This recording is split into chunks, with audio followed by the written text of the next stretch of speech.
Hi, I'm Brittany with WTI, and I love being able to make my own cleaners, and I like my bottles to look nice as well. So I really like these UUJOLY spray bottles. So like I said, I like to make my own natural cleaning solution with vinegar, essential oils, lemon juice, rubbing alcohol, things like that.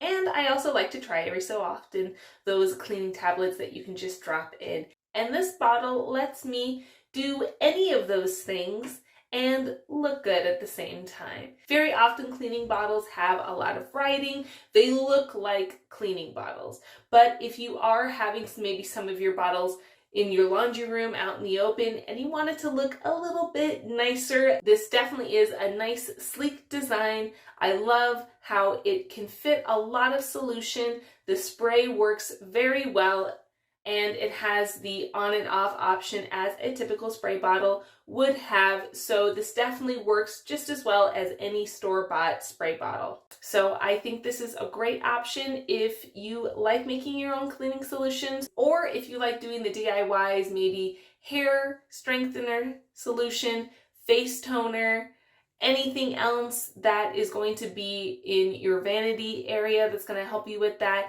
This is a great bottle. You can use it for a variety of things, and you don't have to try and hide it all the time because it looks good at the same time. So I think you're going to love it, and that's my point of view.